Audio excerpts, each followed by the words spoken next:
Dr. Musafiri, over to you. Okay, thank you, Sam. Dear participants, I suspect you had a very long day, and I'm coming to the last hour of the day if you don't have other presentations after me. As you know, the invitation was initially sent to the Chief Executive Officer of our organization. This is the Africa Union Development Agency. As she's not available because of conflicting agenda, I'm happy to join this interesting forum to present on climate action and environmental responsibility. As Sam rightly said, I'm Ildephonse Musafiri. I'm just as advisor to the CEO on agriculture and the food systems. Let me maybe start by indicating who we are. Right? We are Africa Union Development Agency. We implement the vision for Africa. Briefly, let me tell you about the Africa Union blueprint. We have 7 aspirations. One is having a prosperous Africa based on inclusive growth and sustainable development. We aspire to be an integrated continent, politically united by 2063. Number 3, we want to be an Africa of good governance, where human rights are very well respected. We have a continent governed by the rule of law. Number 4, we want to be a peaceful and secure Africa, which is, I think, the wish for everyone. An Africa with the strong cultural identity and the values that are embedded in our people. We want to be an Africa that is very strong, that is united, resilient, that can have a world on a global scene. Of course, people-driven, where we be relying on our potential, our people to become who we are, leveraging on our women, our demographic dividend, so to be a fully independent Africa. So that's the blueprint for Africa. These are 7 aspirations. If I break down into the agenda aspiration number 1 of our aspirations goals of 2063, this number 1 that I was talking about, the prosperous Africa, the one in orange, as inclusive growth and sustainable development, it has 7 goals. One is the high quality living, where education. Number 3 is about health. 4 is about transforming economies and jobs, to create jobs that we affect people to have decent lives. And of course, number 5 is a modern agriculture to increase the productivity, because that's would be the foundation. Then blue economy. Then in relation to this conference, we also aspire to have environmentally sustainable, climate resilient, both countries and the communities. So this environment and the climate action, that's down to let you know that they are embedded in the work we do as the African Union Development Agency, or the NEPAD, as we are implementing. You are the implementation arm of the African Union. The mandate on climate action, we lead the implementation, as we are striving to become a prosperous Africa based on inclusive growth and sustainable development. We lead on implementation. We bring programs that I will show later about climate resilience, green recovery, sustainable infrastructure. So the NEPAD is busy advancing the clear moonshots related to climate. We have African Green Recovery Action Plan. We have a continental climate resilient framework. These are the framework related to climate actions and environmental sustainability that the NEPAD is is a flag bearer as long as we want to make sure that we bring all member states on board to take actions against climate, to make sure that we mitigate, we adapt properly. But above all, we are guided by the principles, of course, of solidarity, equity, and sustainability. That are the same principles that South Africa is pushing forward as the country chairs the G20 this year. We, based on these principles, to address global environmental challenges, because we would like not to have everyone on board. No one should be left behind. That's what equity is about. That's what solidarity is about. Before I tell you what we do in a detail, it's a specific project. I want to maybe bring a glimpse, since you said it's a lecture. Let me maybe bring to the participants who maybe are not aware for their knowledge what the climate is in Africa.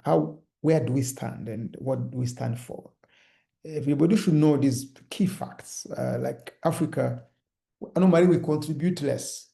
Surprisingly, we are not the big contributor to the climate change, but we bear most of the cost. We contribute less than 4% of global greenhouse gas emissions, but we are the one who bear the burden. We are the one who are mostly affected. So we are almost mostly affected by extreme weathers. These greenhouse gas emissions are also resulting to floods, to droughts, cyclones. Then, and the cost to Africa is huge. Now, because of poverty, when these things comes, we don't have ability to adjust and to proact so that we are not affected. It's expected that by 2030, almost more than 118 million extremely poor people will be exposed to drought, will be exposed to extreme weather, extreme heat. And unless something important, something is done, climate change, of course, it's reduced the African agriculture yields up to 34% in some regions. So that's why this is like a disease. We can't achieve our full potential as Africa because of climate change. And we need to take actions, not tomorrow, not someone to take it on our behalf, but we need to take action today. If you look at this map indicating how is the risk, compare Africa from the rest of the world. If you look at this risk index of climate caused by climate change, we look at the countries like if you start from here 1 to 30, it's least at risk. Now with the red, the right end is the most at risk. And whereas the countries in green, you can correlate the least risk with development. If you see countries like Canada, United States, Europe, Australia, Japan. So these are developed countries that they have a means, they have integrated the mitigating measures in the development agenda. But why is most of Africa is in red? So that shows that we are at risk. We're indexed to be at risk because then this shock, this drought, these floods are coming. We don't have the coping. We have not prevented enough because the investment to prevent or to protect lives are not enough. So that's why we say we are at risk. And remember, recently, United States is also exposed to terrible floods and cyclones, but their early warning mechanisms are very advanced, so they can at least predict something will happening in next 2 months. Then they can at least save some lives. So, but this is what we are lacking. That's why we see most of the countries, the most regions in Africa, we are at a high risk. We are in red, and that's why we, even though we don't contribute more to the climate, to the global warming, we are there, much of the cost in the billions. How are we affected? This data from World Meteorological Organization in 2023, only that specific year, we reported 80 events. And these 80 events, 56% of them related to flood, 20 to storm, 17 to drought. These are the events. Now, events result into death. That same year, we registered 5,000 lives lost because of climate change. Money, drought, famine. When there's drought, there's no food, there's famine. It's very simple to understand. Then, number 2, flood again. That's again the lack of mitigation. And if you look at the drought extent to the continent, almost 110 million people are being affected by the shocks of climate change. Economic damage is very huge. $8.5 billion US dollars. Still flooding caused by limited or less early warning systems, poor infrastructure, hazardous constructions, poor urban settlement and everything, drainage. So even the one we construct are not sustainable enough to protect lives. If you ask people, the Afrobarometer 2022 is a company, this guy goes to take how people perceive climate change in Africa. You realize that only 52% of people contacted in 36 countries have heard of climate change. Of those who have heard of climate change, at least 35% say that floods are more severe over the past decade, as of course I indicated previously. And also 48% of them, they said that drought are more severe. So those attributing flood and drought impact to calamities we are facing are many. If you look at among those who have heard about climate change, if you look at those, they say that 73% that they say that climate change is making life worse. But the most indicator is this, 50% only. Why people have never heard about climate change?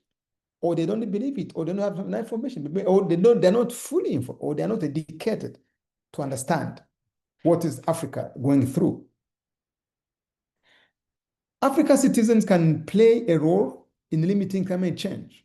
77% of respondents agree with that. And 74% said government must take action.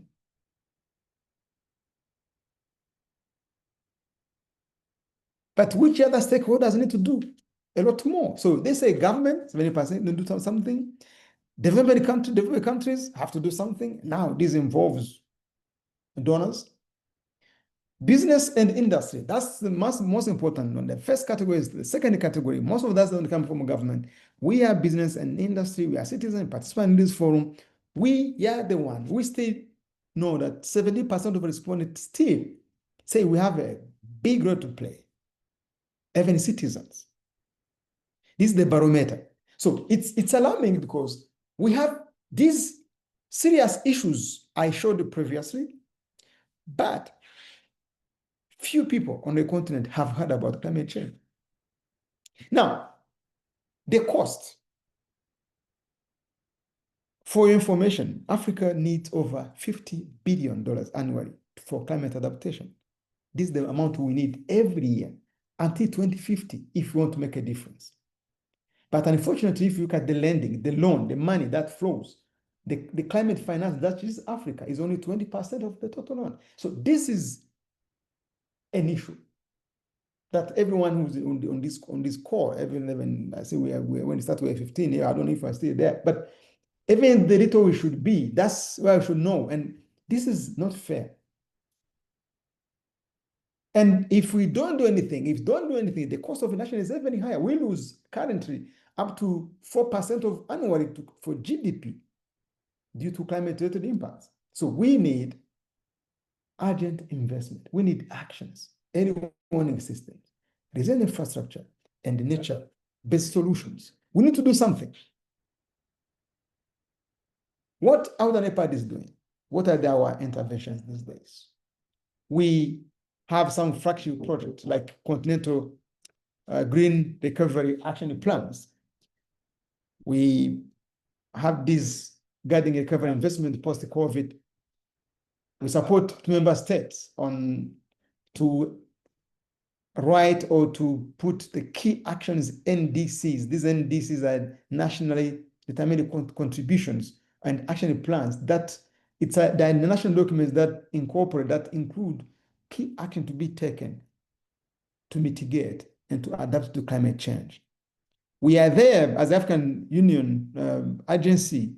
We do intervene in accelerating climate smart agriculture. So we advocate for climate smart agriculture. We advocate for clean energy. We mobilize resources to make sure we go across member states to have access to clean energy, to make sure we do water governance, because the water is a key resources. And the danger in this scenario, when you have a rise at sea levels or sometimes drought that they take water away. So we are bringing these solutions to make sure that we manage water efficiently. We are also leveraging a partnership with FDB and there's UNEP, United Nations Environment Program, and Green GCA to mobilize adaptation finance. This is adaptation agencies, climate adaptation agencies. So we advocate for member states to see how people can support financially the member state to make sure that we mitigate, we adapt to this global threat. So we achieved a lot.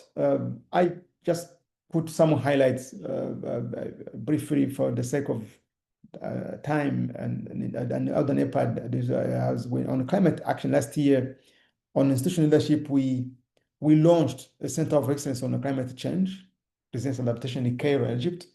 This is the center that we oversee, that we generate knowledge by people we meet and learn and peer learning mechanisms to people this information about this knowledge, this education. At least people are aware, to create awareness and to mobilize important resources.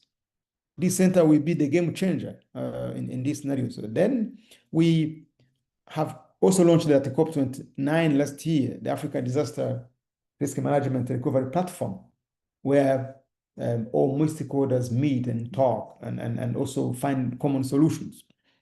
We have a continental program on environmental sustainability, climate change, blue economy. So we have these flagship programs that, because we are African agency that takes lead to promote the solution to this global threat, but mostly African threat. So on the carbon market, also we African is tasked to develop African carbon market standards. That's the job we started, and focus on equity, community benefit, promote the climate finance mechanism. We make sure that we generate knowledge how we can benefit from for carbon market, because we have many resources, we have forests, we have everything that can bring money. We are supporting carbon market initiatives and public-private climate investment. So we are trying to do something, and we achieved that one on climate action. But also we went beyond climate. So we do afforestation. We have a forest and land restoration project that we're implementing. We are trying to restore some land. We have 34 countries already have committed to restore 130 million hectares by 2030. These are degraded the land. We make sure that we have healthy soils. We protect our land because that the source of our food.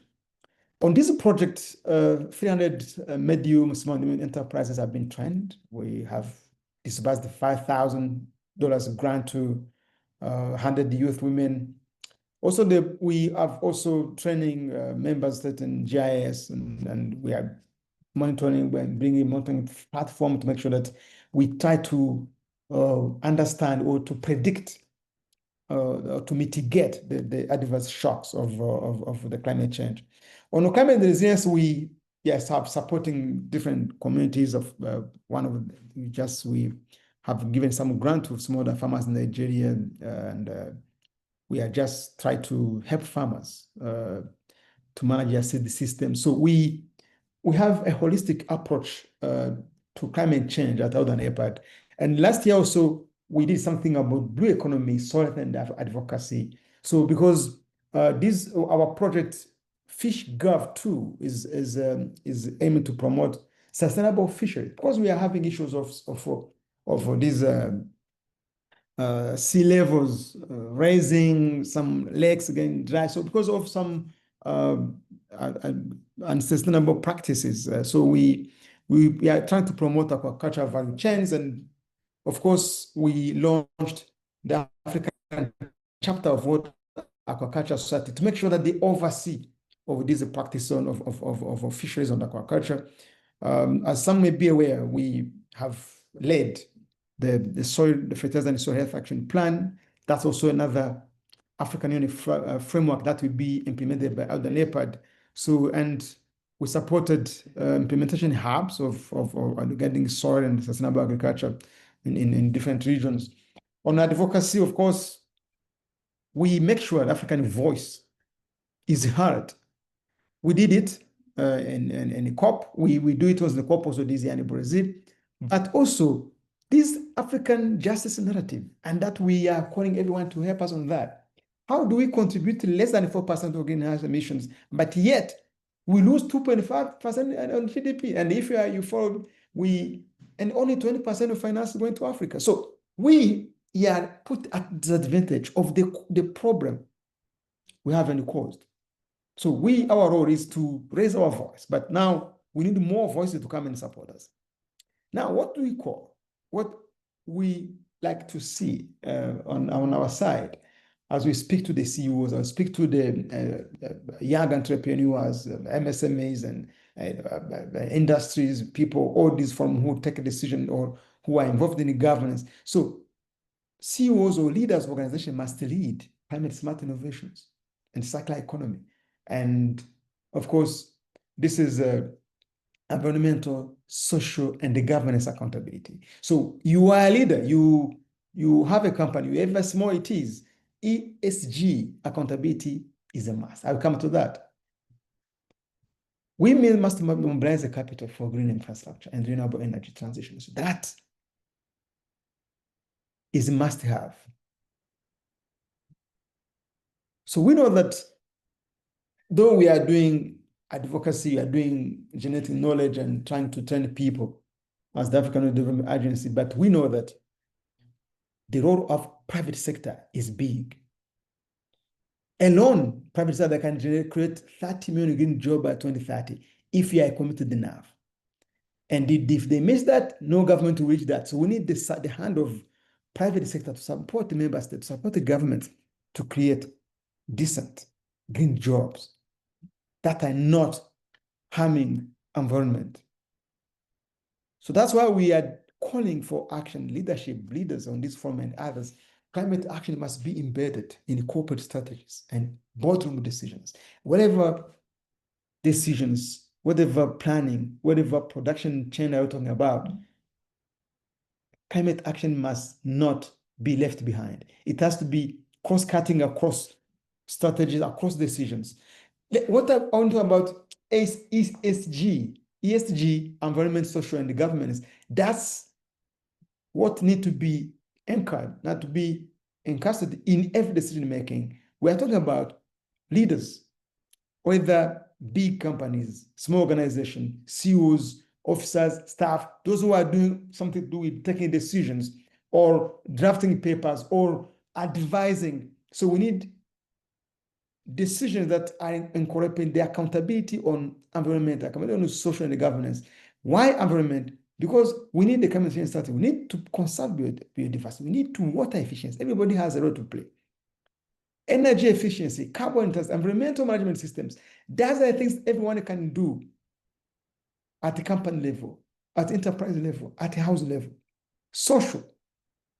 We need to embrace equal opportunities, freedom of association, health, human rights, customer protection, child labor, avoid child labor. These are the things that come together. Then the governance, we bring governance ethics, we need compliance, we need board independence, executive compensation, and shareholder democracy. So these are the things we need leads of organizations to support,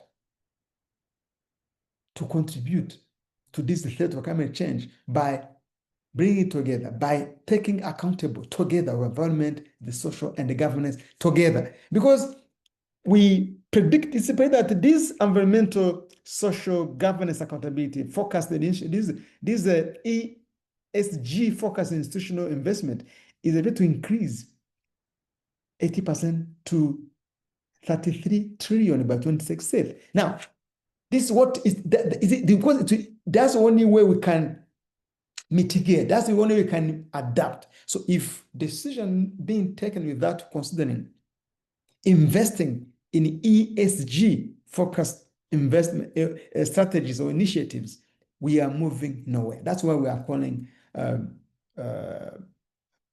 participants and companies, organizations, society, private sector to embrace environmental, social, and the governance accountability to make sure we tackle this issue of climate change. So I know we are organizing this conference in honor of this icon of South Africa who really said, I want to leave you with some of his quotes. He said that we can change the world and make it a better place.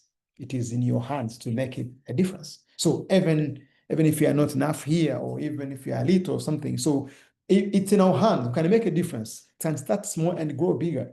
And as always, he said again, it's always seem impossible until it's done. So we are talking about investing in climate change. We are talking about an adaptation. This is a 50 billion annually by 2050 to mitigate, to not lose always. The cost of non-adaptation be bigger. We may lose 70% of GDP, and we won't be able to end the hunger on this continent. So I will leave you with this quote, and I'm sure we organize this to celebrate Mandela, maybe the day that will happen, maybe after tomorrow. I wish you, fruitful celebration tomorrow. Let me leave it here, if maybe for introduction, maybe some people have more comments, more facts, more ideas. As we did it previously, and also I thank you for the opportunity, Sam. Then up to you. Thank you very much, Dr. Musafiri, for that highly insightful presentation and something that truly challenges every one of us to be able to play our part. And with the quote you ended with, that it always seems impossible until it's done.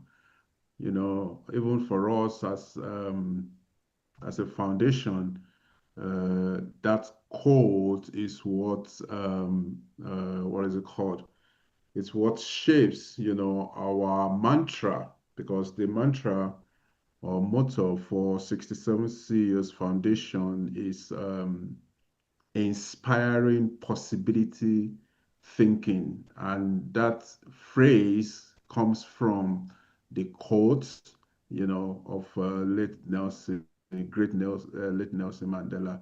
It always seems impossible until it is done. And for any entrepreneur or to speak to some of the things you presented on, even the vision for the Africa we want, which is, now dictated by Africa Agenda 2063.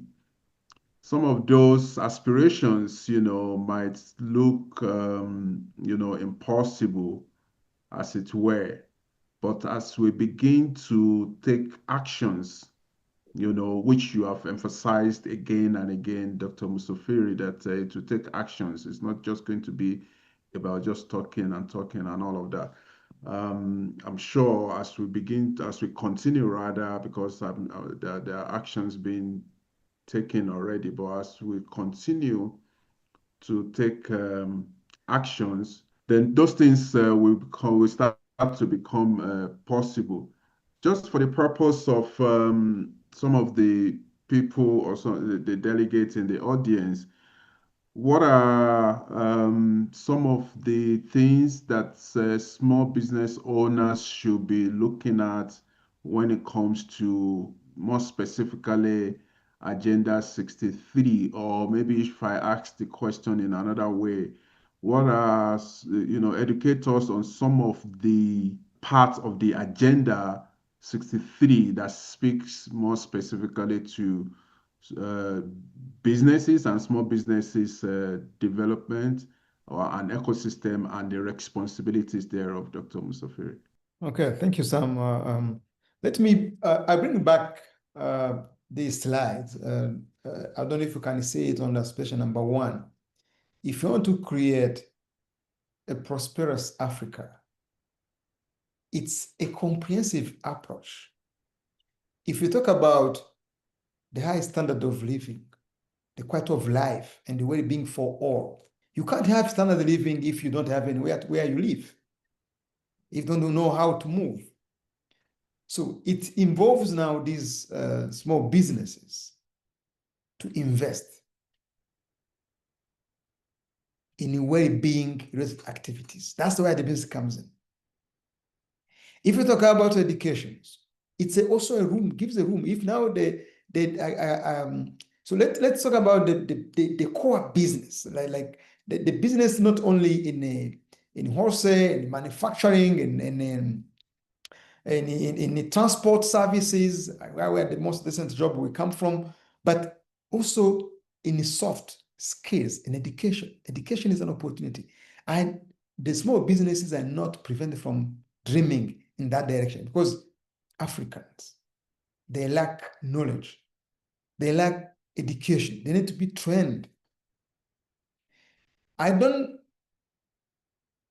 omit that health. When you have a healthy and the way in which the citizens, it's also part of business. If you don't create a school, you can create a hospital.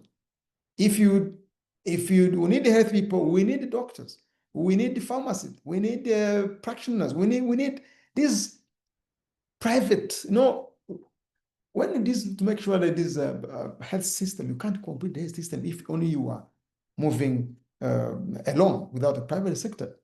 Now, if you don't the economy and job creation, who will create jobs? It's a private sector most of the time. But if I talk about agriculture, for example, which is more even linked to environment and sustainable use of land and water. So there is plenty of business opportunities in agriculture sector. Agriculture sector is unique for the continent because it offers opportunities for youth, women, entrepreneurs at 3 categories. One, at input levels.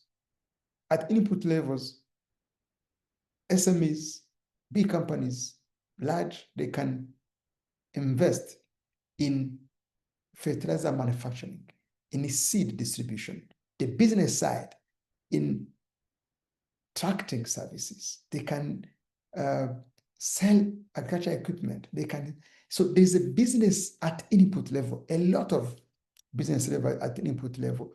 And then the core There's a big agriculture business at the core of agriculture, where now you can engage directly in agriculture production, and livestock, animal rearing. So this is now, then you produce for the market. Now, if you don't want to be at any category, you are not, if you are scared of core production, the actual production, so you can also do business in agriculture at output level. So of course there's services. You can do services around agriculture, on the farmers. You can distribute the produce. You can do value addition. You can do post-harvest management. You can transport. You can do cross-border trade. So there are a lot of things. If you look at any chain, it's not exhausted. If you look at maize, for example, if you look at the tomato, if you look at everything that is spoiled on the farm, so it's able to add the value. Now, come to environmental sustainability and climate resilience. That's where now everything is combined to that in a sustainable way. So these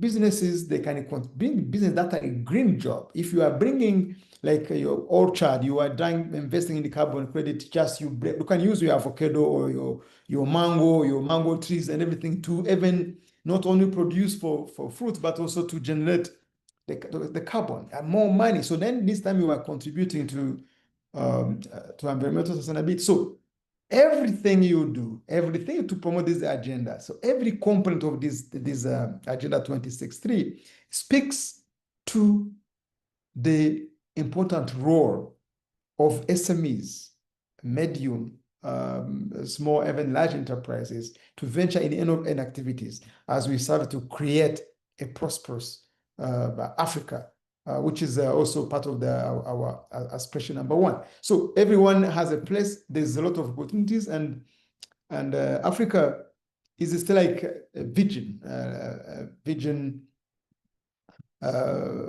continent that the potential is not fully exploited. When I said that on this map where I was talking about this barometer that we have anything to do, the business and industry. So they are believed, 70% of respondents believe the business industry have something to do on climate change specifically. That's if they embrace best agriculture practices, if they embrace this to put into consideration their planning. I've had previously a conversation of a lady who was a presenter about recycling. So this is one of the green jobs. So recycling, if you look at waste, you turn into something useful. That's circular economy. These are the new jobs that will be generated, that environmental, that are environment friendly, that are also help to mitigate or to adapt to the climate change issue. Then this is an example. You generate a job, you contribute to the clean environment. So the circular economy is a new sector that's profitable. That's a business. So that's why I say business industry have a lot to do to support the African Union Agenda 2063, and of course to generate revenues not only from themselves but also for the future generations. I pause there. I don't know if I brought the right answer. Of course you did, and very in-depth. Any questions or comments from the audience? Please, you can indicate by raising hand or put the question or the comment in the chat. Once again, thank you very much, Dr. Musafiri. And either as either as CSOs, civil societies, or business, how can we collaborate with NEPAD to the extent that we can begin to amplify the mission of Africa Agenda 63, or some of the things that you are currently working on that the business community can be part of? How do we go about that? Oh, definitely. This is a very, very important. The most of the job we do is advocacy. And if someone can do advocacy better, is a civil society. So I think we can partner into that and to help reach out member state because civil society you are embedded in different countries. So and then we can even partner and through MOUs, maybe you transmit the message on our behalf, or you can be part of our training of trainers. And then once we train, we have the same message and we speak the same language. African Union, of course, we are trying to have some footprint in other and among countries, but the presence, the civil society that people that are present in specific countries, they can do better. Either advocating on climate action, advocating on agricultural framework, advocating on soil initiatives, advocating on unity, peace, and others. So I know that most of society have a different domain of intervention. I think African Union will be happy to partner with all willing civil society organizations too, to who want to advocate, who want to take this Agenda 2063 as one of the reason they should advance. Then we can work together, and then they are our allies to amplify our voice, especially if those who understand, because they understand better the reality. I may come from somewhere. If I want to speak to a certain country, maybe I will need the local presence, people who are embedded in the systems, who understand how to approach leaders, because it's about who you talk to, it's about how to initiate change. You need someone who will speak your own language. So I think through MOU, through training, through, of course, learning more about the Agenda 2023, I think you can be, or civil society can be good partners. You want to speak one voice as Africa, yeah. Mm. There's a room Yeah, for. indeed. Thank you very much for that response. Because if you look at Sustainable Development Goals, the SDGs, and how I don't think there's any corner of the world that you would go that the Sustainable Development Goals are not known.